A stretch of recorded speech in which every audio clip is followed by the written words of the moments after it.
do this news story about 2 weeks ago, but shit, I be doing so much ripping and running. But look, so there was an article where a judge asked Harvard to determine why are so many black people in jail. Now, bear with me. Some of us who do our due diligence, some of us who take pride or just interest in learning about the societal norms, some of us know this already. So if you know this information already, bear with me. But this is for my black folks who may not know this information. This is for people outside of our community too. So if you're black listening to this, you're not black listening to this, we have this stigma sometimes where people, a lot of political pundits and others, will tell me that the reason why black people are in jail, or the reason why we're doing bad in this country, is because we're inherently bad, or black on black crime. I'm getting sick of hearing that shit, but either it's black on black crime, or we are doing a lot of crime because the videos have crime in it. We're doing a lot of crime because we come from single parent households. We're doing a lot of crime because we live in environments that fester crime, right? And in my opinion, there's a slither of truth to some of those things, but primarily this is based on the system that we live in. So let me read you this article.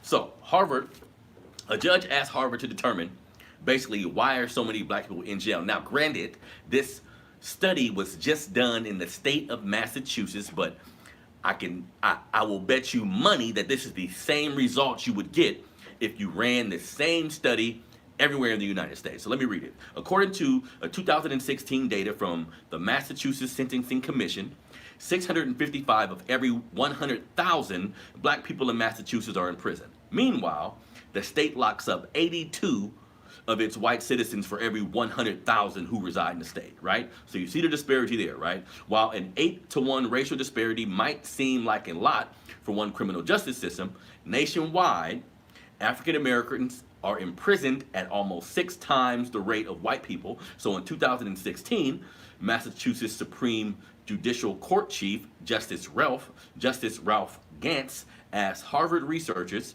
to take a hard look at how we can better fulfill our promise to provide equal justice for every litigant, right? Because again, we have people in our society who will ignore the systematic injustices that we face and just put the shit on us like we're inherently evil or inherently bad, and that's just not true. The article goes on to say, after gathering the raw numbers from nearly every government agency in the state's criminal justice system, examining the data, and researching the disparate outcomes, Harvard Law School's criminal justice policy program found that black people who were incarcerated received more severe charges, harsher sentencing, and less favorable outcomes than their white counterparts. They looked at more than 1 million cases, 1 million cases.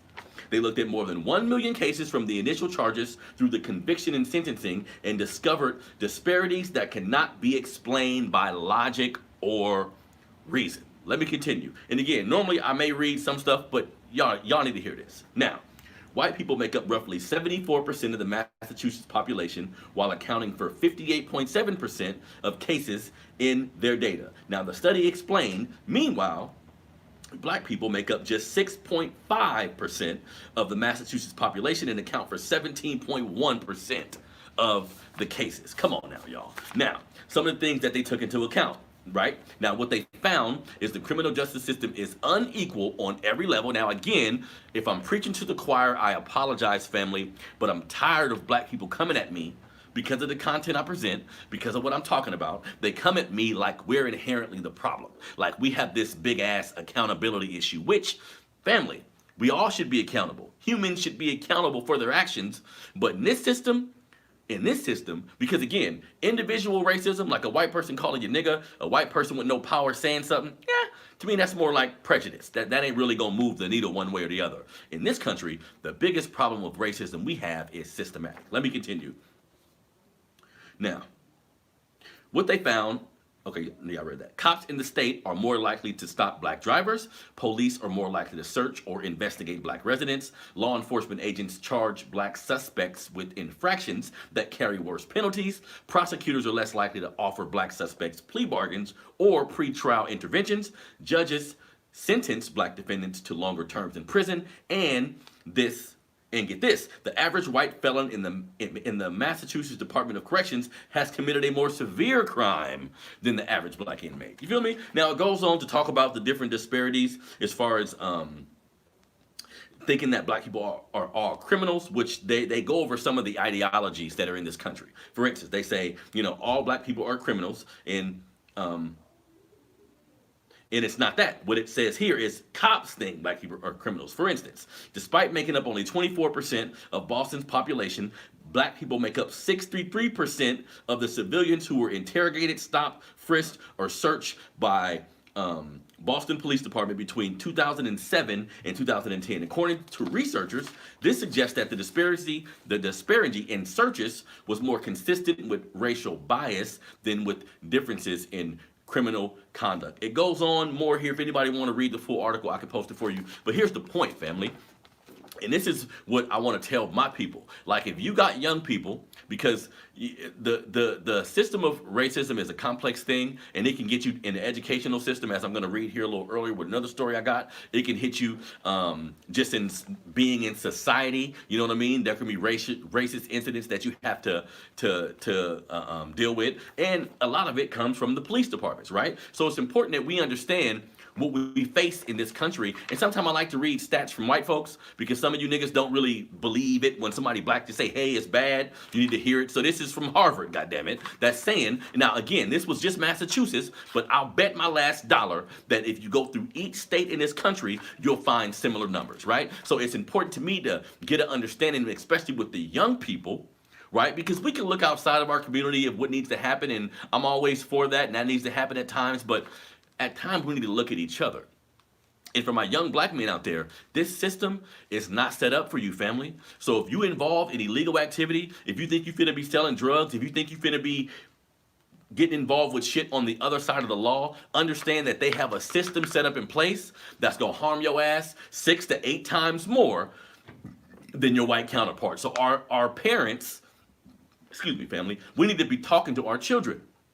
Not just about how they need to do good in school and how they need to be like moral individuals, but if you have a child that has decided to involve themselves in the street culture, whether it be selling drugs, whether it be pimping, whether it be middleman and shit, whatever they out there doing, they have to understand that there's a target on your back, and if your black ass get caught, you gonna get thrown under the bus.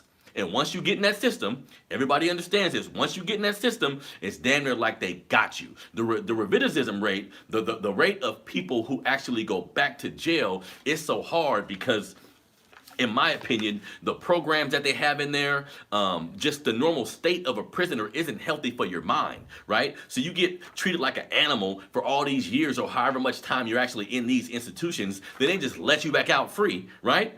And most people turn to whatever they were doing before to get money. Because when you get out, if you're on parole, let's say you have a family of men that love you. Let's say you have a family of men and women that love you, and you get out of prison on parole. If those family and friends that love you are on parole themselves, you can't be around them, right? So they almost put you in a position where it's much easier just to go do some foul shit, which may ultimately put you back into the same position. We're not speaking in absolutes. This isn't everybody. We have some dudes who get out of prison and turn their life around and become great citizens in this country. That happens all the time. But in my opinion, not enough, and the system kind of sets it up that way. So in my opinion, the black people, we already got an uphill battle to fight with a lot of this shit. Don't make it worse by getting involved with no stupid shit. Now, it's easier said than done for certain people who grew up in certain environments. Like, I understand that. My brothers